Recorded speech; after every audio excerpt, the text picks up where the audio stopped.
Well, yes, keeping our focus on that negotiation between Labour and the federal government about the minimum wage. But you will remember that, well, we should remind you, we understand that the meeting will continue by 7 a.m.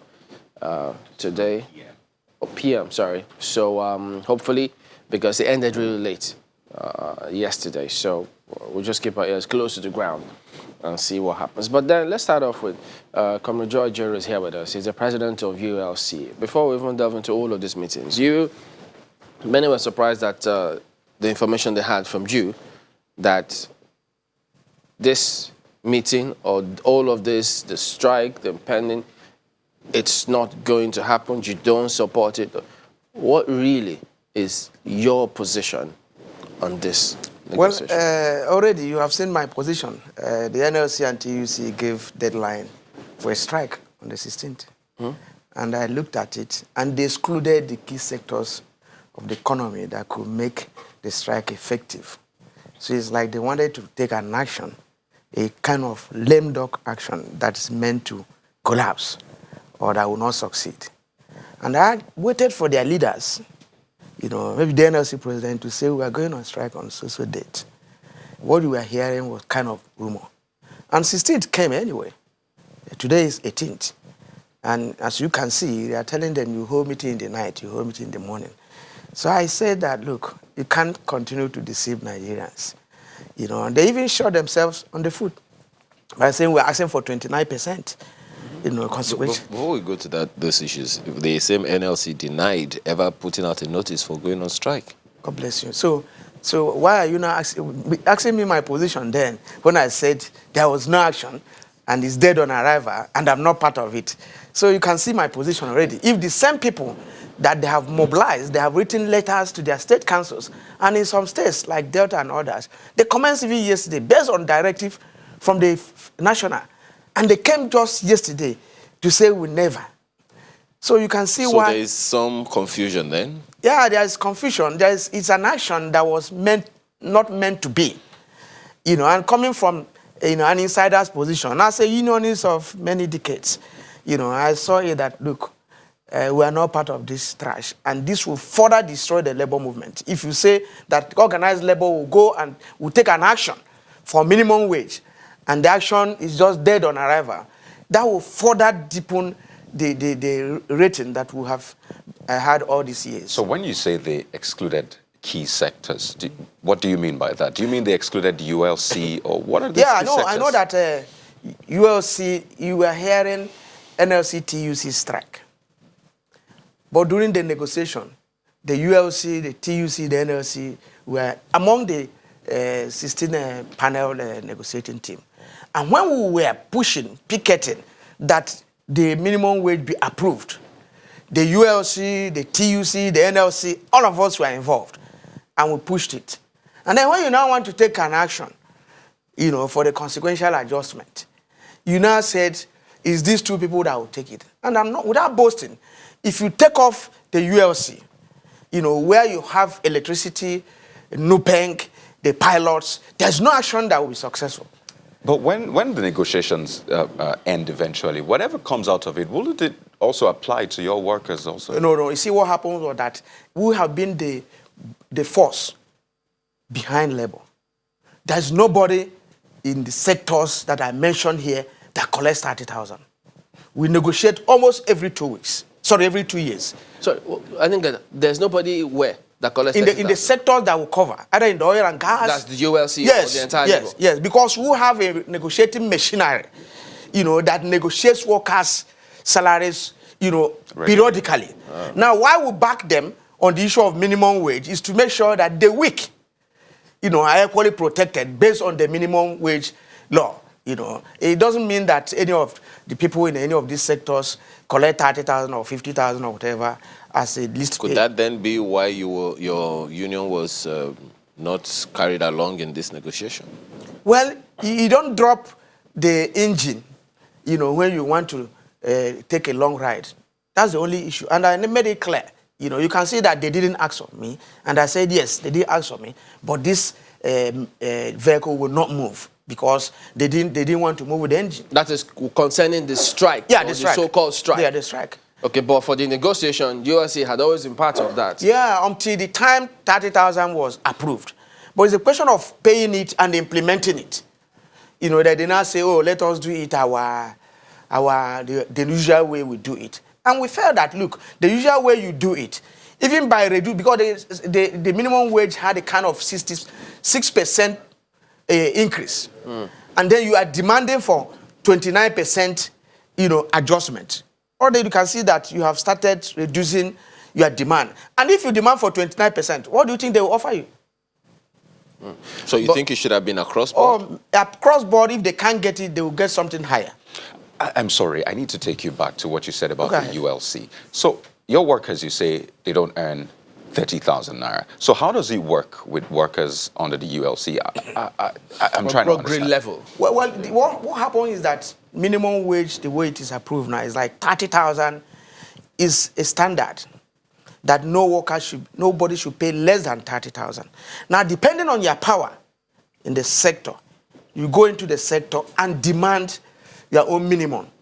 So you can actually demand above that? Oh, you can get 100, you can get 70, you can get 80, based on the power relations.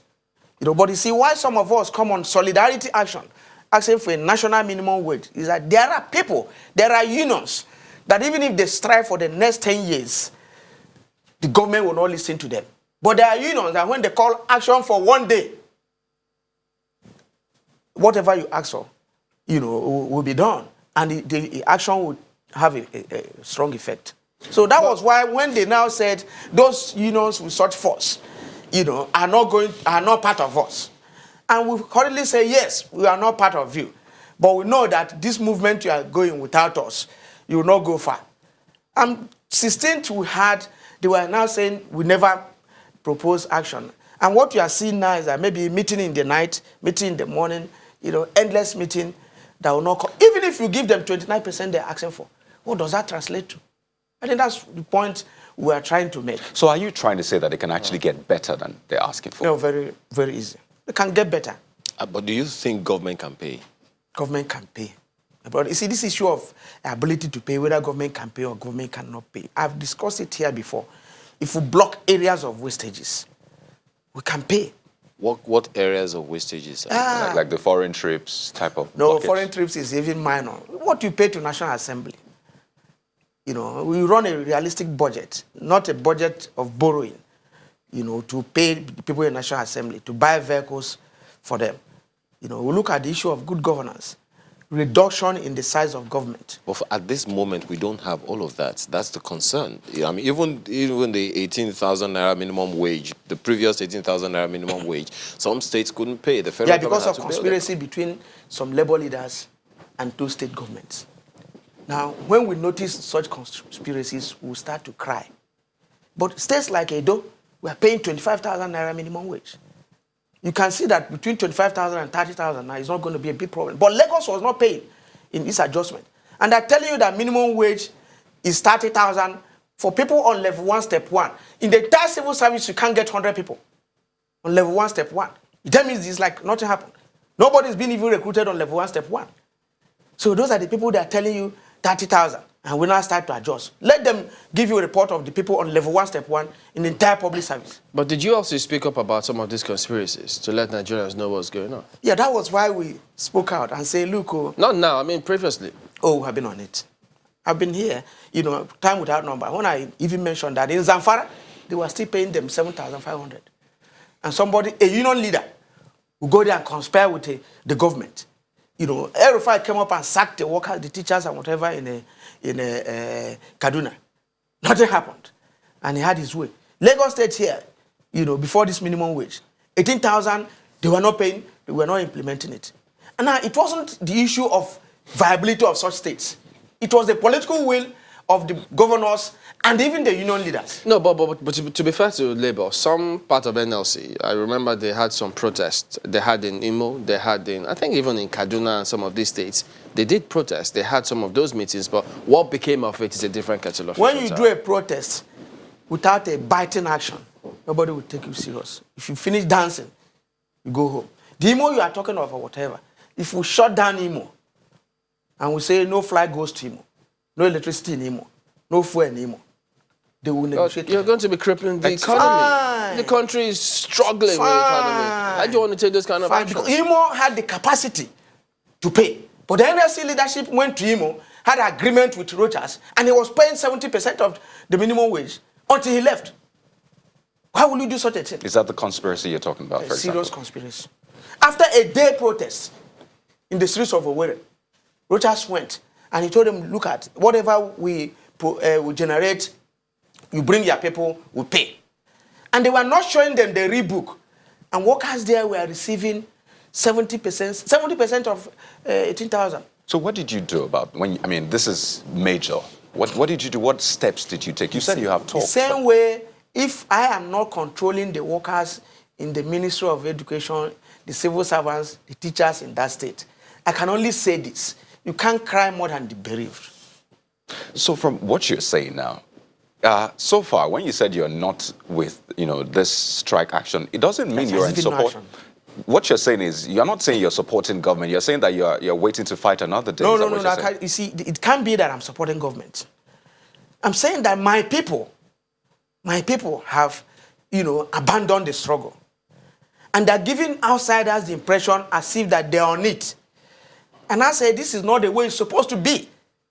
How will I say I'm supporting government to pay people, misery wage? So perhaps in the coming days, you'll also put out a statement saying, you know what, we're not with this and we're going to take action. Is that what you're saying? There's no action we're going to take because we will go back even to our sectors, wherever they are getting either 65%, 80%, sorry, 80,000, 60,000, whatever, to start negotiating again.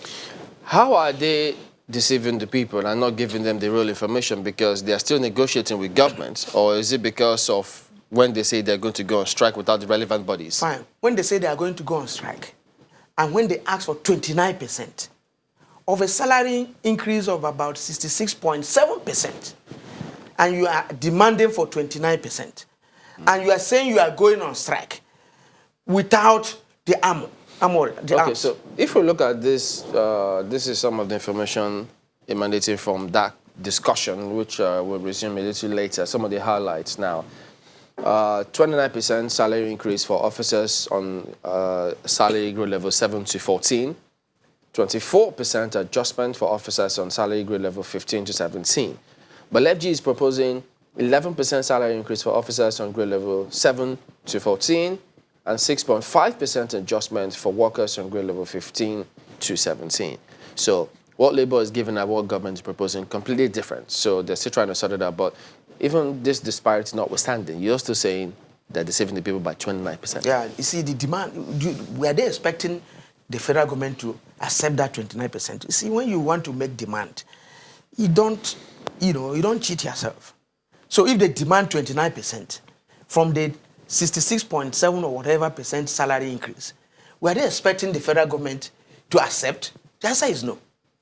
Now, we could have started from somewhere. Now, if they had demanded for 29% and government is offering even 20 or whatever, they have tried in terms of negotiation, because it's not what you ask for that you are giving. And government is even offering 11% based on demand of 29%. Government has tried. Negotiation. But anyway. then, even then, the federal government from yesterday, we heard that they are also upgrading. Because from even that 29% will not be a problem to the federal government. Yeah, that's why we're asking, because the people want to see, why can't Labour come together, come to Nigerians with your facts and figures? Because they work in these sectors and with government people. They never see them approach government and say, look, based on our own calculations, this is what the revenue is. This is what you're coming through with. We think you can pay because of this. That has never happened. Labour has all those information. But you see, the people taking it. I ask you here, I say, let the leadership of the two organizations come out and speak. You don't just call for action and you hide. No, you're not understanding what Chimelin is saying here. The figures, what are the figures that makes you in Labour confident that government has the capacity to pay, when at the moment you know that the government has over the past 3 years continue to borrow to fund its budget? See, with the borrowing is not necessary. Now you ask yourself, how much are we making from the tax offices, FIRS? How much did they make last year? How much did we make through oil? How much are they deducting from our salaries as tax? Now, from even what they are giving them now, they have been taxed 7.5 VAT. And there are other tax to the workers. It's almost all allowances today. They say so they can accommodate this your demands from the demands from It has labor. been like that. Almost all allowances today are being taxed. You see some workers that are taking almost 20-30% of their earning. Now the resources are there, but I'm talking of the priority. They don't need to borrow. Borrow to do what? You know, telling me that because they are borrowing and then you are running a budget on expected borrowing, it's not necessary. We have to go back to our revenue. So the Minister of Labour at some point was also expressing his frustration, saying he doesn't understand why it is that state governments have not begun paying from, I think, grade level 1 to 6 or 7, but Labour hasn't come up with any position on some of these areas. What's going on? Yeah, you see, there is a problem in leadership in Nigeria, whether in Labour or government or politically. I want to stake my personality on this morning that the very moment you allow this consequential adjustment to take place from states based on their capacity, most state public servants will be cheated. Why? Because the leadership in those areas are either people who were brought in by governors or who were imposed by governors. But you said based on their capacity. So what do you want them to do? Do beyond their capacity? That's the point. And that's why you need to kind of give them some protection nationally. Wait, that's the point I'm making. If you ask them, for instance, and that was part of the problem you saw in NLC then, before some of us moved on. In every state today, the chairman of the NLC there is a state worker. And in some instances, there was one in Ogun State who were battling, the local government guy. The governor will wake up and sack them if they go beyond what he wants. And it is happening in almost all the states. So what do the state labor chapters do? What can they do when you are you're a teacher with a state public school, or you are a local government staff, and then you are negotiating? If they call you once or twice, you know, and you are strong, they relieve you of your post. And it has happened in some states without backing. So that's the point I'm making here. If you allow them to go and negotiate, I'm telling you that some of them don't have the capacity to face the state governors who even sponsor their elections in those states. So you're suggesting that whatever agreement is reached at the federal level should also be the same thing? It's better implemented as long as we have not deregulated wages in this country. But you heard the Minister of Employment saying that he expects that, you know, labor leaders across states should also go and negotiate. So basically saying he has not even worked out the template. What they are going to do will be based on template, which was these percentages they are trying to work out. When they finish on the issue of percentage, it will guide them. Because if they go down there to negotiate without the template, some people will accept 1%, 2%.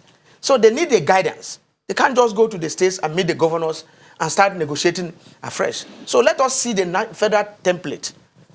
Again, going back to the issue of capacity, you know that quite a number of states were not able to pay the last time. Going forward, and with all that we have said so far, how do you see that issue being resolved, even with the template that you're proposing? Why were they not able to pay? That's the point I want us to agree on. But you are aware that they had to borrow to pay. I mean, your members keep the books. You see, in most instances, even when the federal government called them and released money to them to clear salaries, they still didn't pay. It's a matter of priority. If salary payment is their priority, they will pay. Most of them did so many other things that are not necessary instead of paying salaries. Such as?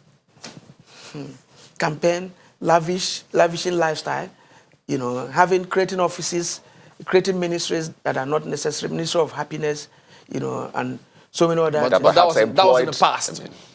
That's not present. Yeah, present, what has changed? That ministry doesn't exist anymore. Well, what has changed? No, you see, I'm giving you instances what happened. And in fact, even the level, the number of their political office, that is their assistants, special assistant on media, you know, press secretary, you know, they duplicate these offices, whereas these offices exist in ministries and parastatals within the state. For instance, if you go to Ministry of Information, you get these officers. But somebody will appoint about 5 other officers who will earn more salaries. But how much do those actually collect? 5 or 6 of them? And how much do they take? So that you think that if they add that to your demands, it can pay in every department, in every minister, in every commissioner for finance. Commissioner for finance will have 5 or 6 aides. Minister for maybe power will have about 20-something aides. No, the information we have now is that the ministers, even the newly appointed ministers, they couldn't go with as much aides as they wanted. No, but I'm telling you, they allowed them about 1 or 2. No. So they work with visit their offices. That is information that they tell us. Visit their offices. I visited the office of the Minister of Power recently, and I saw 29 people. And I asked questions, who are these? And they are from his state. Did you also check the wage bill, saying that their names are there? Well, I don't know why they should hang around if they're not aides. If they are not attached to the ministry, how are they being paid? You know, I would like to know, if you will be at that meeting today by 7 No, you know I'm not part of it. Of course, but if you were, just let's imagine, what would you be bringing to the table? What different, idea would you I wouldn't have gone to the meeting with 29% demand, the first instance. So if I have 29% demand, there's no magic. Because if I have 29% and somebody offers even 25 or whatever, it's a good offer. If I'm demanding for 29% and somebody has offered 25%, if there's nothing behind, it's a good offer. Is it true that this negotiation, to some extent, benefits labor? Because the longer they go and keep going for these meetings, they draw allowances and all of those those meetings. There's nothing like that. They don't? I'm not sure we have anything like negotiation allowance. It's not. Perhaps it's another name. But they give them, but it's maybe, another name, but it does happen. Because they told us that they haven't you collected any allowance whatsoever. No, I've not had. When you go for sittings? In my it's not from government. Maybe if I'm going to represent my union, normally I'll pick my hotel and my transport and whatever, maybe feeding. I'm not aware there's any allowance. So what are your own expectations from the meeting of today? What do you expect to hear? You know, I have said this without mincing words, that even if the meeting of today adopts 29%, it doesn't, they should Labour has come down to 25%, government has come up to 17%. That's the same point I'm making, that even at 29%, government even should have accepted it and they work it out. That it will not spoil anything. So if Labour has come up to 25% from 29%, and government has come up to 17%. You see that government has tried, and Labour has tried very much. Is there a possibility of, pardon me, all the unions coming together under one umbrella again? Is that possible? Well, that's another issue. But all the unions can come together on issues. Because your mantra is solidarity. So how yes, but you don't do solidarity where you are not wanted. No, this is important. When we started this minimum wage struggle, we are together now. I was here, we moved around. So what happened? Fine. That's the question I'm asking. What happened that, we finished the first hurdle, finished the second hurdle, and at the point of, demanding it, some people went and demanded for 29% and said, 2 of us will go and do this fight. You are not part of the fight. And you realize their capacity. And you say, yes, I'm not part of it too. But it's like you are going to fail. That's why you say I'm not part of it. That's exactly the statement. So you have a grouse, basically. Me? Yeah. It can't be a grouse. But it is trying to express the reality. Okay. I will not hold a grouse that some people are demanding for less. How is it a grouse? But I owe it a duty in the labor movement because I've been around for almost 3 decades to say this is not how it's done. And if you do it, it is not going to benefit Nigerian workers. All right, Comrade Joe Ajaero, the president of United Labour Congress, giving his perspective on the ongoing negotiations regarding the minimum wage. Thank you for coming on this morning. God bless you.